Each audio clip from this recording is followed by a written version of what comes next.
Men of Reddit, what myth about men is 100% untrue and infuriates you when you hear it?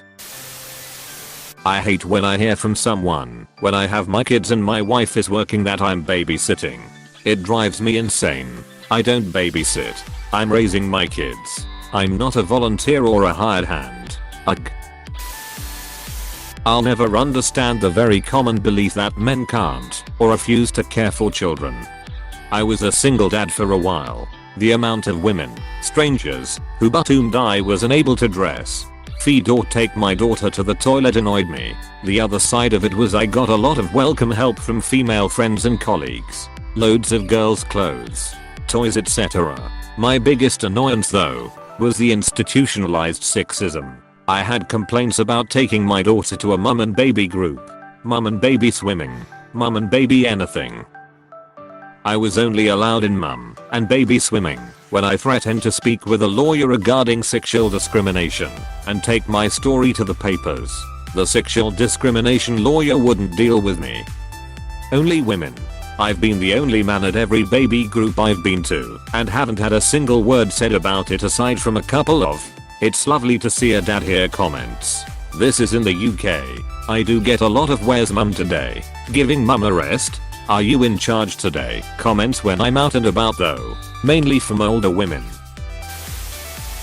That we only tell women our feelings to coerce them into bed. Like, wow, how new and amazing this relationship is. I'm so glad I found you. That is uncomfortable vulnerability, not some sort of plot. To coerce them into or that sex is something men take from women. That it is something women hold and give out to men.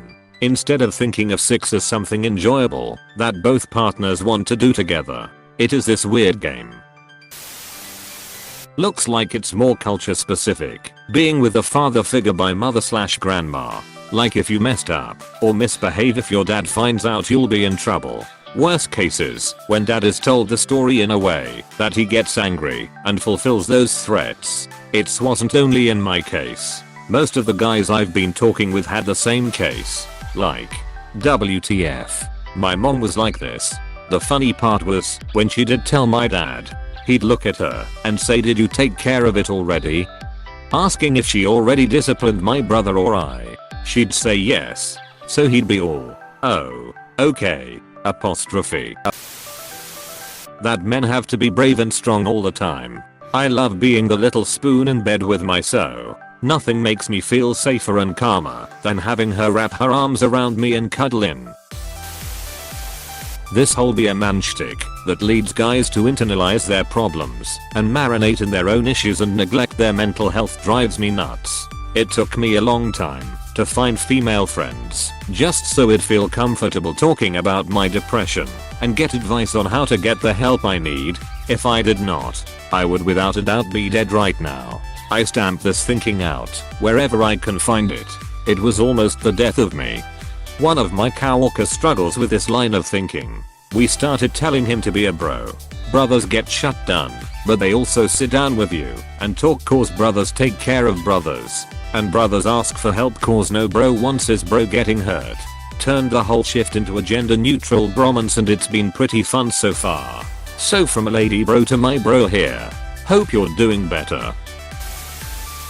My wife is going to earn 1.5 as much as me when she's done with her study. So I'm gonna work for 2 to 3 days and take care of the kids when she's done. People act like I'm a traitor to the whole male race and that I'm crazy of being a half stay-at-home dad. Maybe I like to stay at home to spend time with my kids.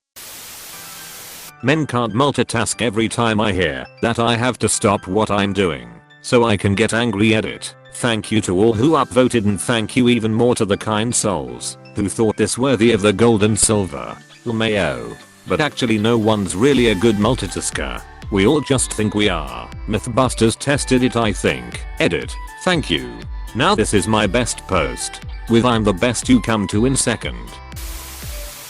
That all black guys are hung. All Asians are small. And all white guys are average. Completely not true. There's a wide spectrum for everyone. Hung Asians. Teeny black guys. Whatever. Men think about sex every X amount of seconds. I'm a grown man with a life. I have more to think about than just 6. Dude. My health teacher back in freshman year of high school said something like men think about 6-8+ minutes out of every hour. I don't know what crock of shut survey she read, but I doubt we spend that much time. Yeah. I don't know about you, but I'm too busy thinking about the glory of Rome to devote that much time to 6 thoughts.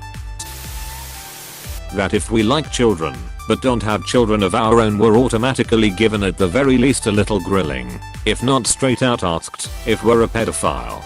I like dogs too, for pretty similar reasons. Nobody ever asks me if I'm a dog ducker. Are you a dog ducker? Well, thank you for asking. No, I'm not. Well, at least not anymore. Surprisingly bitty. There are plenty of fish in the sea. Just get over it. Duck you. I like that fish, even if it was kinda mean and cruel. Duck you.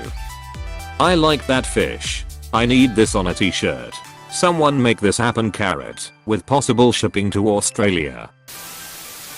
Me having big feet only means that I wear big shoes. And seriously, what makes girls think they can just come up to you and ask about it? If he's got big feet, ears, nose, etc. He better be packing, cause that's one funny looking dude. Badly paraphrased Jeff Foxworthy. If those 3 were true, feet, nose, ears, I'd be hung like a horse. Unfortunately, I'm not. Eater, great. One of my most upvoted comments. Less sigh. Horses have relatively small shoes for their size. Daughter to a single dad here. There was this myth I discovered when I was young. It's something almost all my female friends were told, but thankfully not me. The myth is a belief that there are such things as girl business where only your mom or other older females in the family should help you with. As the only girl in the house growing up, my dad helped me understand and deal with a great many girl business problems. Meanwhile, all my friends had their moms to handle it for them. When my friends found out my dad was sort of in charge of handling those with me, they were shocked. They asked me why I didn't have an aunt or grandma to help instead. Well, my aunts all live at least 10 hours away, and grandma is even further. I began to realize over the years that there might actually be negative side effects to this girl's only way of thinking. Sure, having another female butt is due with those issues might be less awkward and embubbuting, but there's already an inherent awkwardness and embubbutment associated with it. Learning to overcome the embubbutment is part of growing up and accepting your body. Furthermore, I have since grown up and began studying psychology and done some research into this further for my studies. I'd have to do a more in-depth and wide-reaching survey and ASTERISKLYSIS to come to findings I'd be comfortable with being peer-reviewed. But I have a theory that the girl's only mentality causes relationship issues later in life. Young girls grow up thinking that there are some aspects of womanhood men not only don't understand but can't understand. It makes them not only less trusting of male partners, but also keeps them from seeing men as equals when it comes to parenting. Sure, if you're a mom of a young girl, there's no reason for you to not continue helping her with all the complex feminine issues she's going through. Just be careful not to make her think her dad doesn't empathize or understand too. Don't make him this distant third party who will never get it, or someone who should not be involved because he has a P***NIS. That's the same toxic female attitude that causes soccer moms to call the cops on a dad when he takes his daughter to the park to play. Men can parent too, and they are surprisingly good at raising young girls on their own. Edit #1. Thank you to the guys who have sent PMs to say thanks, and to the few who asked for some advice. I wish you the best of luck. Thanks for the gold. Edit #2. Thanks to everyone for the awards. I'm shocked at how big this has become since I posted it. I will reply to all the award givers in time, but I'm in my phone right now. Thank you again. My father was a great single dad to my sister Hoss mother. Unfortunately, chose not to participate in her daughter's life for the majority of it. Thank you for saying this. He has gotten no end of unkind looks, comments, and assumptions that bother him so much that it has brought him to tears. The ones that matter, no. But this world does not appreciate single dads raising young ladies like they should. Thank you. Again. If you expose us to radiation, we gain superpowers. In reality this has only happened a few times and most men would just die. So you're saying there's a chance? That's a risk I'm willing to take. Men can't be abused by women. Or that men can get butt altered / harboted by other men.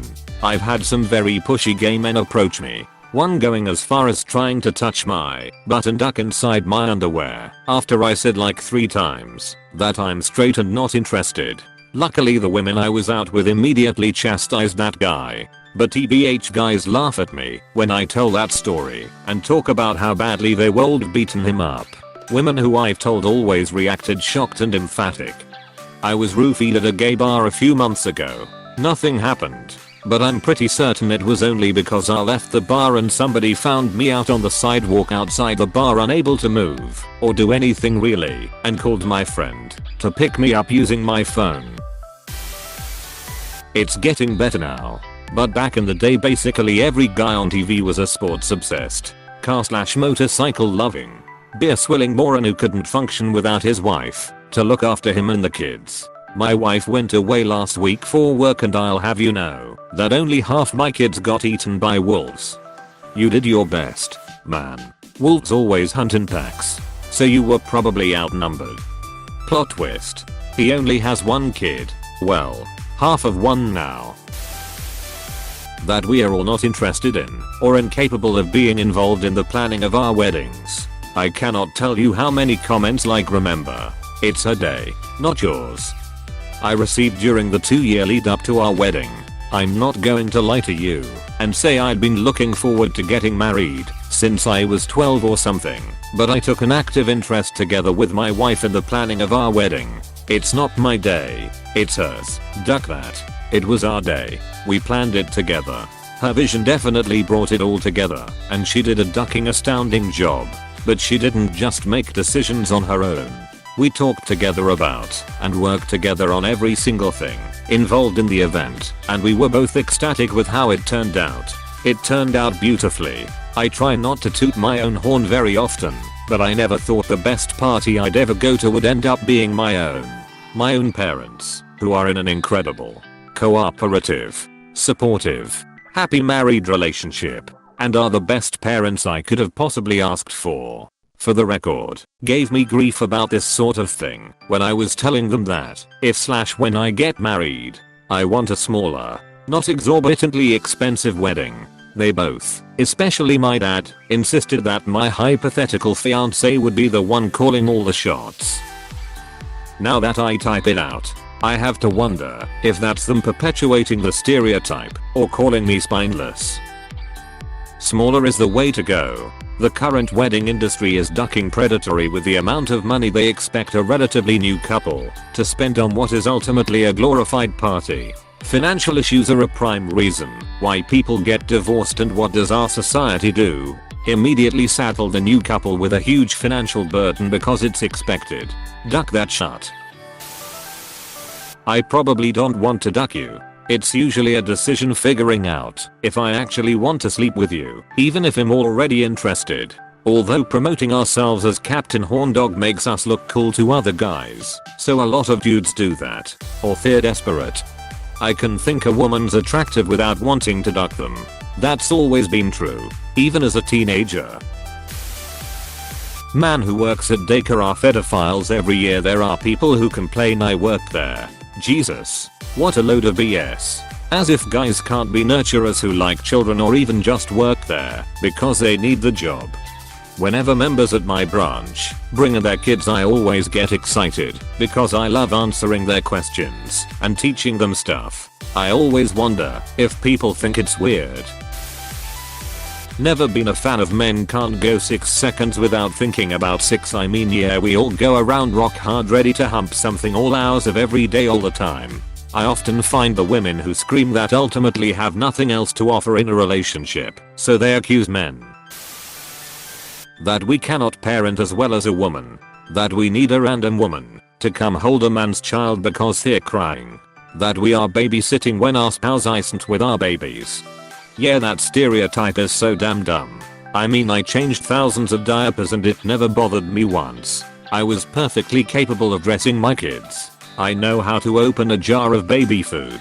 I wash and hang my kids' school uniforms. I'm not looking for a prize, but I'm also not looking to be treated like I'm an idiot. I'm a nurse, and before that I was a nurse's aide working in a nursing home changing adult diapers every day. One day I was at a restaurant holding my daughter when I realized that she had a dirty diaper. I handed her to my wife so I could extricate myself from the booth when a woman at the next table made that disapproving CCH noise and said, "Typical." I stood up, took my daughter back along with the diaper bag, turned to this woman and said, "Please, lady, I'm a nurse. I've changed the diapers of people bigger than you," and I went off to the bathroom.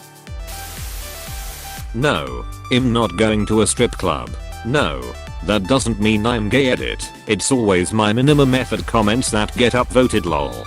See also, Hooters. That place ducking sucks, and the last 2 times I was dragged there I had beer spilled on me by the wait staff because they hire based on flirting instead of the ability to actually serve ducking food. I got dragged there only once, and the food was just as mediocre as you'd expect. Men just wait around for a woman to inform them that they are now dating. I'm not trying to claim that women come up to me in bars especially often, but on the rare times they do, there is a definite sense of, I'm under no obligation to actually attract you as a mate. I exist and am female, and therefore by default you want to date me. Once, when I tried to politely decline, the woman chastised me in the bar for 5 minutes demanding to know what my excuse was, what reason I could give her. She simply buttoned that the default was that I, as a man, want to date any woman, and that I have to justify not being attracted to a specific one. Had a woman approach me in a bar the other night, and about a minute into conversation I let her know very matter of fact that I needed to be somewhere, so I wasn't hanging around. She just stopped and said, "You don't fancy me?" I said, "Sorry, I've got to go." Crosses my mind now just how confused she looked.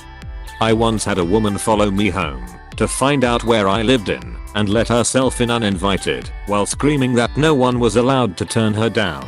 Not flattering.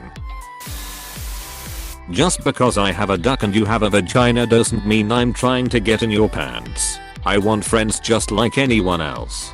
But when I try to talk to people like my guy friends they assume I'm trying to date them. No, I just like asking my friends how they were because I hate people who only talk to you when they want something. So I talk to everyone as a show of you are my friend, not the services you offer. Just because I have a duck and you have a vagina doesn't mean I'm trying to get in your pants. I was at a festival recently and offered a chick some water since it was hot AF out. Her friend stormed up to me and screeched she has a boyfriend. Without saying a word I turned, looked at her and pointed to the 3 different rainbow objects on my body, then to my husband standing next to me. She looked like oh fuck. A few minutes later the girl I offered water to came up and apologized to me over it. That was the first time I had ever even remotely experienced something like that. But your statement is so true.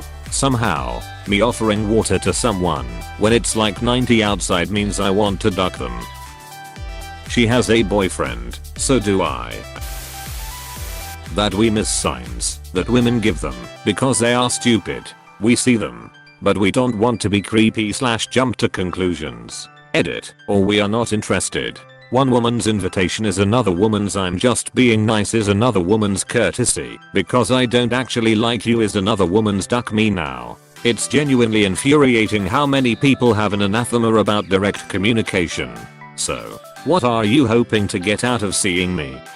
Fun. Hang out. Have sex if you're up for it. Turns a fair number of people off, but it does definitely make shit clear. I had a woman come up to me in a bar last night and give me a mild insult and then start making small talk. I was genuinely offended and had to do everything in my power to not insult her back. She hung around and said a few more things and eventually left. Later my friend said he thinks she was hitting on me. Now I can see that, but honestly a compliment would work a lot better. Hey, thanks so much for watching. If you want more videos don't forget to like and subscribe. You are helping me a lot. Thanks again.